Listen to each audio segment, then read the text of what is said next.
After the end of the New Sith Wars in the year 1000 before the Battle of Yavin, the Republic entered a new period of peace known as the Great Peace of the Republic. However, as the years went, the Republic downsized its fleet to just a mere fraction of what it was before, as they resorted to more peaceful actions. But there was one incident that restarted the whole military program for the Republic, a conflict that would show two previously unknown armies facing face-to-face in a galactic conflict, which would be named the Clone Wars. However, the Republic with its limited fleet struggled at first, as a need to transport the massive army was needed, but fortunately there were two ships that stood amongst the rest and answered the call of the Republic when it was the most needed. The first one being the Acclamator Class and the second one the Venator Class. Both amazing in their own way, but something is clear: without these ships, the Republic wouldn't have been able to transport the army across the galaxy, and for this need, the Republic needed to restart the most important program, the restart of their fleet of capital ships.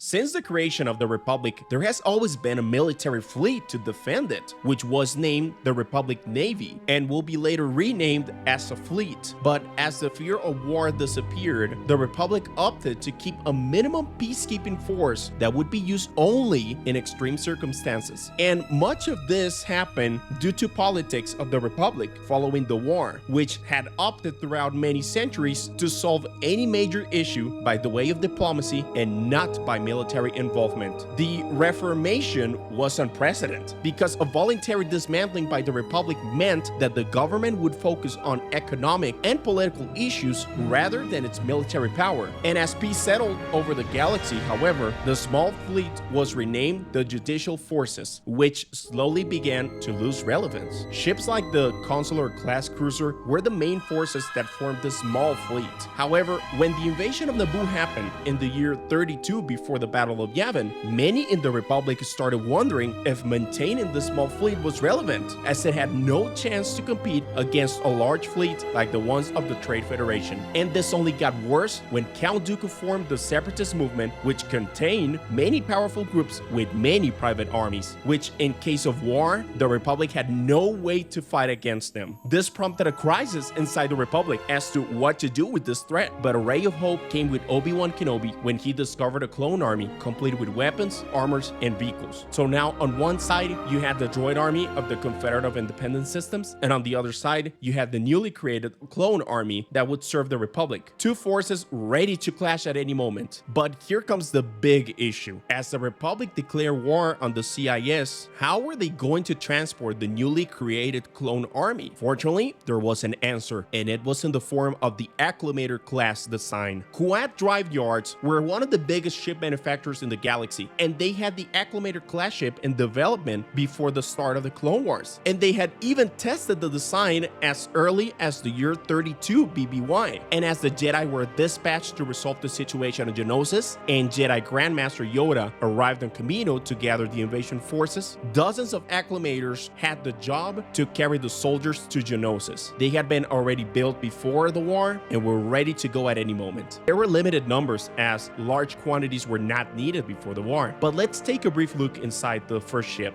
Each Acclamator ship could carry 16,000 clone troopers, and I will just say a couple of numbers, but it could carry up to 320 speeders, 48 ATTE walkers, 80 gunships, and 36 heavy artillery units. It also counted with an assortment of armament from turbo laser turrets to missile launchers. However, the later Acclamator Class 2 assault ship, which was introduced near the end of the Clone Wars, was designed to carry out orbital bombardment, and as such, its troop complement was reduced by nearly 80% in order to make room for the added weaponry. Unfortunately, the main task of this transport was to do that, transport troops, and it was not created for ship-to-ship battle. However, it could destroy smaller starships and defend itself from an attack. In their first engagement at the First Battle of Geonosis, the ship proved pivotal in the Republic victory, delivering legions of clone troopers to the battlefield, and it was a sign of good things to come. In the first year of the war, the ship assisted the Republic in many important battles, as its capacity to carry many troops meant that it could overwhelm the droid army. And another key factor is that the ship could land on sea and land as well, which allowed for many different tactics in the battlefield. But as the war progressed, the need for a ship that its main task was to transport troops was obsolete, as the Republic was more involved in space battles across the galaxy. For this reason, the Venator Class destroyer came as the immediate replacement of the Acclamator Class, which was not suitable for such a large-scale war. As I had mentioned, the Acclamator was created before the Clone Wars, but this new one, it was a ship bred for war. The new class of destroyers would be the pinnacle of the Republic in winning the war. The ship was manufactured by the same company that had made the Acclamator Class, Kuat Drive Yards, and as the flagship of the Republic fleet, the Venator was primarily created for ship-to-ship combat, and the large amount of dedicated space inside each ship complemented its role as combat ship, in which it would assist many starfighters during the fight. However, the Venator had other secondary roles, such as being a cargo transport, troop carrier, replenishment, or supply vessel. And looking inside this ship, we can see that it not only had more firepower than its predecessor, as it was equipped with 8 heavy turbo laser cannons on both sides, but it also had more capacity for starfighters at the cost of soldier capacity. Clear example is that it could carry a complement of 420 fighters of different classes and up to 40 gunships, compared to the 80 or so gunships that the Acclamator could carry. However, its predecessor could carry more troops at around 16,000 troops compared to the 9,400 of the Venator. And a particular feat of the Venator class destroyers is that it featured 2 bridges, with its starboard bridge serving as the primary command center and the port bridge being dedicated to starfighter operations. It also had an 8 or 10 engine configuration depending on what was needed. Thinking about how long the war was going to be, each ship had enough supplies to last at least 2 years without any resupply. This was perfect for any long sieges on the Outer Rim, as resupply lines were limited.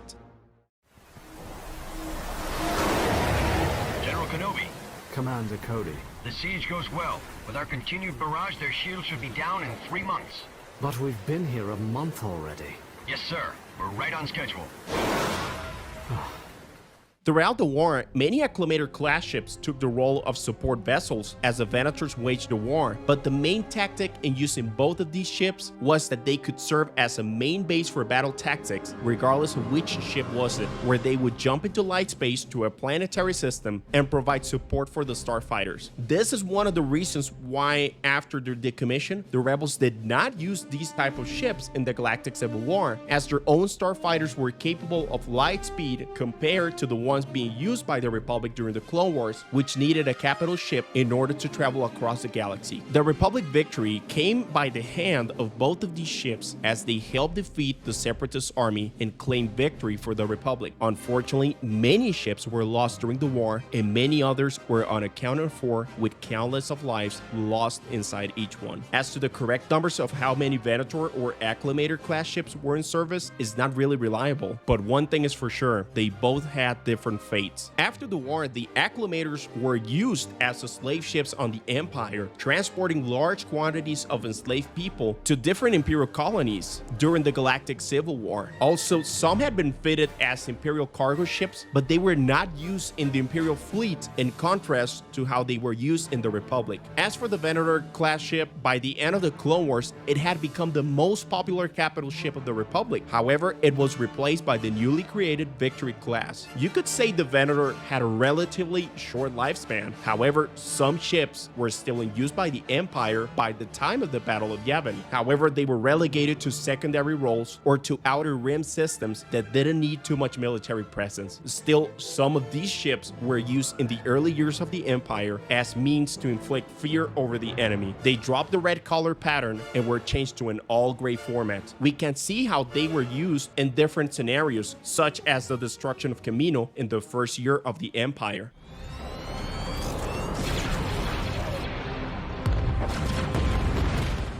And some may wonder, why was such a magnificent ship relegated so quickly? Well, they became outdated very quick, and the need to show power was the main objective of the newly created empire. For this reason, we can see how the new Imperial Star Destroyers were almost twice the size of a Venator Class ship. Therefore, most of them were decommissioned and end up in junkyard worlds such as Braca, where they would quietly fade away. As we can see, both ships played a crucial role in the Republic, and their use was not unnoticed, as the newly created empire used both ships as drafts for the newly created Imperial fleet. Thank you folks for watching this video. There's just one thing I wanted to say, and it's that I had to skip a lot of details about the different types of Acclamators and Venator Class ships that were out there. If not, this video would have extended to 30 minutes. But hey folks, if you're interested in that, just let me know in the comments, and I'm just gonna expand the next video and I'll make it 30-40 minutes long. Again, if you want to see similar content, click on the links above or check my channel for more. Again, this is Content Wars, and I will see you in the next episode.